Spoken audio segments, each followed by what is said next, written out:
Mga minamahal, we are now on the part of hearing the glorious gospel of our dearest loving God. Let us all stand to show respect for the word of God to be delivered by our beloved ordained preacher, Kuya Andy Viñas. Bilbis, the beloved Kapitan Nick. Everybody say, praise the Lord. Taas ang kamay, tayo po ito malangin. Upo na kilang Diyos, ang banal, Panginoon, maraming salamat sa dakilang pagkataong kalumot sa amin. Gagabing araw na to, gitipon mo, pangsambahin ka namin. Purihin ka namin, pasalamatan. Thank you, Lord, that be with us today from the start of the service. We feel thy holy presence, my God. Thank you so much. Genuine, the part of the service. Of course, I know this is the approach of prayer of the beloved parents in the Lord. I cannot do anything without you, my God. I busy, Lord, please anoint me. I cannot do anything without you, Lord. Open the mind, understanding the brethren, live them, speak us out hindrances. I believe and douse, anoint us, Lord, bless us right now, my God. In Jesus' name, amen. Praise the Lord, hallelujah. Everybody say, praise the Lord. First of all, the highest praise, great thanksgiving, and majesty, only to our loving God, the Savior, give double honor and respect to the dearly beloved parents in the Lord. We always remembering and cherishing and treasuring their blessed preaching and teaching. Their blessed preaching. Hindi natin makalimutan, mga minamahalan, greetings to the whole blessed Almeida children, all their respective family. And I greet also my beloved family, my beloved wife, my children, my co-workers, my co-preachers, at sa inyo po lahat, mga minamahal magkapatiran, at sa lahat ng podcast viewers sa buong daigdig, palakpakan po natin ating Panginoon. Everybody service the Lord. Alam ko ang buong bansang Pilipinas, o hindi lamang ang buong bansang Pilipinas, buong daigdig man siguro, nag-celebrate sila ng Father's Day. Amen? Kaya araw ngayon ng mga ama, pinagpala tayo, mga ama. Amen? May araw din pala tayo na dapat i-celebrate. Kaya happy Father's Day po sa inyo lahat, mga ama.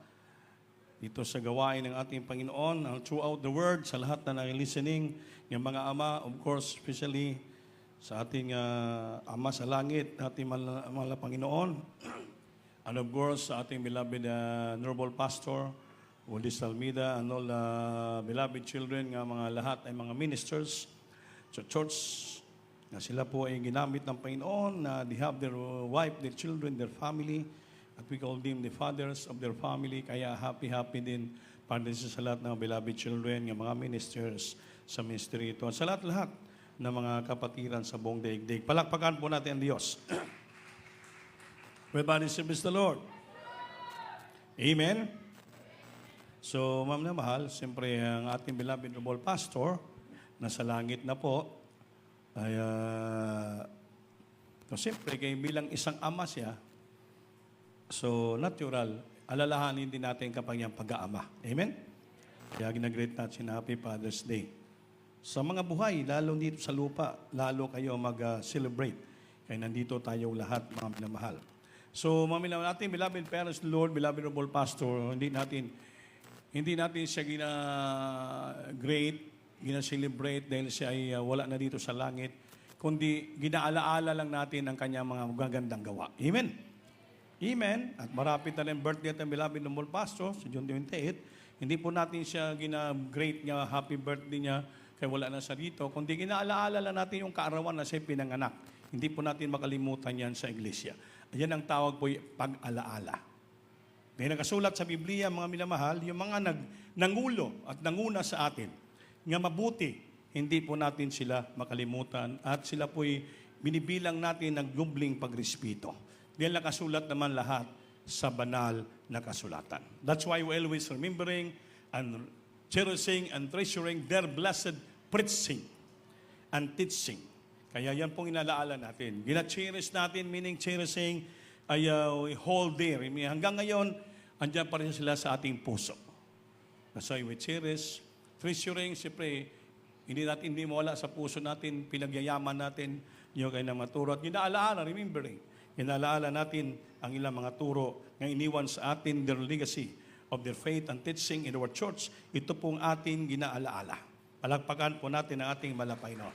Ang pag-alaala sa ilang mga turo na galing po sa banal na kasulatan. Kindly Bible reader, kindly pag-ibasa, ano bang sinasabi ng Biblia? Hindi natin pwede walain ang pag-alaala sa kanila. 1 Timothy chapter 5, verse 17. Sundan nyo ko, mamaya wala. 1 Timothy chapter 5, verse 17. Kindly pag-ibasa. Praise the Lord. Sa aklat ng unang Timoteo, Kabanata 5 ang talata ay 17. Ang mga matanda na nagsisipamahalang mabuti ay ariing may karapatan sa ibayong kapurihan, lalong-lalo na ang mga nangagpapagal sa salita at sa pagtuturo. Palakpakan po natin Diyos. Sabi dito, let the elders that rule will be counted worthy of double honor, especially the who labor in the word and doctrine. So yung mga nangunguna sa atin, yung mga ating pangulo natin, sabi, the elders that rule will. Tandaan po natin yung role will. Nga nangulo sa atin ng mabuti. Be counted. Sila po'y karapat-dapat. Be counted, bibilangin natin sila kasi karapat-dapat ng dobling pagrespeto. Especially, sila, na nagsakripisyo, naghago sa salita ng Diyos at doktrina na tinuturo sa iglesia. Palakpakan po natin ang Diyos. Kaya until now, kahit sa langit natin, beloved parents, na hindi natin sila makalimutan. Amen ba?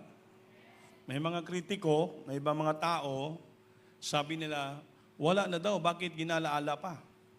Sa unat dalangin pa, bunga ng dalangin. So hindi nila maintindihan yon. Kaya ito ngayon, ituro ko sa inyo para malaman nyo nga itong ginagawa natin, nakasulat lahat sa banal na kasulatan. Ito po it's a serve and a memory and memorial at remembrance sa mga turo nila. Mga milagay. Una, yan ang sasabi ko. Let the elders that rule will be counted worthy of double honor, especially they who labor in the word and doctrine. Naintindihan nyo ba? Amen ba? So una, yung mga pangulo na nagdadumala, nanguna sa atin ng ulo ng mabuti. Hindi po masama, palakpakan natin ang Diyos. So ano bang pagpangulo ng ating beloved no more pastor? Masama ba? Kung masama pa ang ilang pagpangulo sa atin bilang panguna, lahat hindi po gumandang mga buhay natin. Bakit pinagaling tayo, pinagpala tayo, gumandang buhay natin since we meet the Lord by means of this ministry? Dahil sinunod natin yung mga turo nit aral na galing sa Biblia, dahil nakita natin He's a model in the church, an example sa mabuting gawa. Kaya sa tinuturuan tayo ng tamang salita ng Diyos at doktrina, kaya pinagpala tayong lahat. Tandaan natin the elders that rule will be counted worthy of double honor. Especially they who labor in the word and doctrine. Palakpakan natin ang Diyos. Ngayon, paano natin silang irespeto? Dubling paggalang o pagrespeto. Hebrews 13:7. Hebrews chapter 13 verse 7 and then following 17. Praise the Lord. Sa aklat ng Hebreo, Kabanata 13, ang talata ay 7. Alalahanin ninyo ang nagkaroon ng pagpupuno sa inyo na siyang nagsasalita sa inyo ng salita ng Diyos at sa pagdili-dili ng wakas ng kanilang pamumuhay ay inyong tularan ang kanilang pananampalataya. Palakpakan natin Diyos. Una, Hebrews 13:7. Remember them which have ruled over you. Una-una, paano natin sila idubling pagrespeto? So remember them which have the rule over you, who have spoken unto you the word of God, whose faith follow, considering the end of their conversation. So alalahanin natin sila. Amen? Hindi natin sila pakalimutan.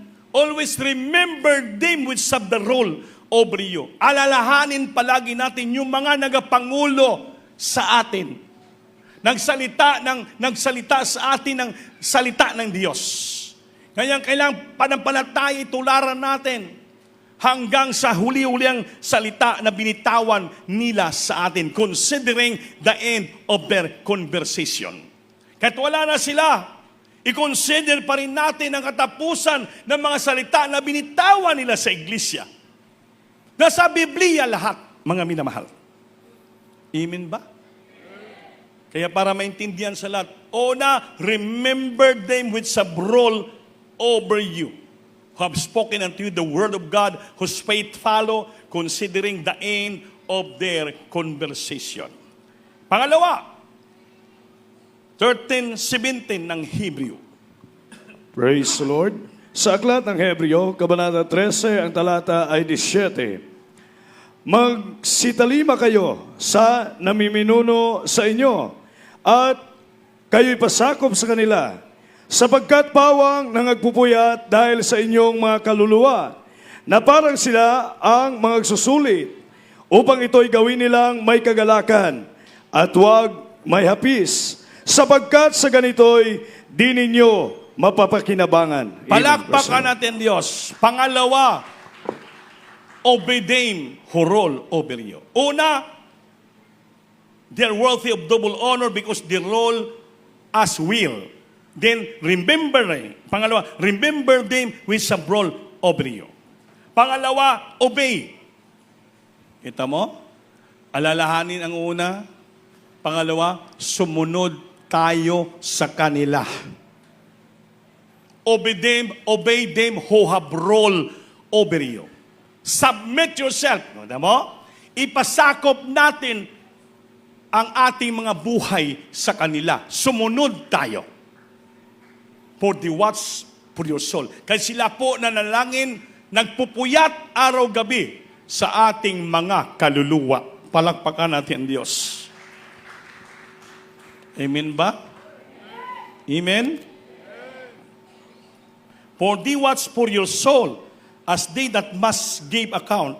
Dahil silang ginagawa, sila po ay magbigay husay, sulit, give account sa buhay lang sa Diyos para sa mga kaluluwa na kailang pinapangaralan. That may be do with joy, upang sila po, pag sumunod tayo sa kanila, nagpasakop tayo sila, lalo silang magsigasing, gawin nila na may kasiyan, kagalakan ang puso nila sa pagsakripisyo at pangangaral, ebanghelyo at pang-ayuno. Natutuwa sila na nakita na sa pagpapasakop at sumusunod ang kanyang membro sa iglesia. And not with grief, hindi para sa mahapis o malungkot. Dahil sa makita lang, mga rebelde man ng mga membro, hindi man sumusunod sa atin ng mapasakop. So, kailangan, kung nagpasakop tayo at sumusunod sa kanila, ito po'y gawin nila ng tos puso na sila magbigay husay, sulit sa harapan ng Diyos para sa atin. Sila po, nga mga nanguna, ang magbigay ng grado sa mga kapatiran sa iglesia. Silang magbigay grado. Kaya yung mga nanguna, alam na alam nilang bawat espiritu ng mga membro sa iglesia. Kung sinong sumusunod, sino nagpapasakop, alam nila. Kaya sabi dito, obey them that have rule over you and submit yourself, for they watch for your soul as they that must give account. Nga silang bibigay ng accountability sa harapan ng Diyos. Sila po ang nakikita nila kung paano sinong membrong tapat, sincero, nagpapasakop at sumusunod sa kanila. Hindi mag-amen. Alam nila yung mga nagsimba lang dito na hindi taos puso. Nakita na, sumasamba lang dito dahil sa brother. Dahil pauyab-uyab lang sa brother, sumasamba rito. Amen. Sumasamba lang dito dahil sa sister, nakikita nila yon. Sila ang magbigay accountability sa harapan ng Diyos. Amen ba? And not with grief, hindi para maging hapis, kalungkutan, ramdama. For that is unprofitable for you. Hindi po karapat-dapat para sa atin. Kundi tayo marunong sumunod at magpasakop sa mga nagapangulo sa atin. May palakpak. Nasabtan nyo ba? Naintindihan nyo ba? Di pinapiliwanag lang natin nakasulat sa Biblia. Pangatlo, 1 Thessalonians chapter 5, verse 12 up to 13.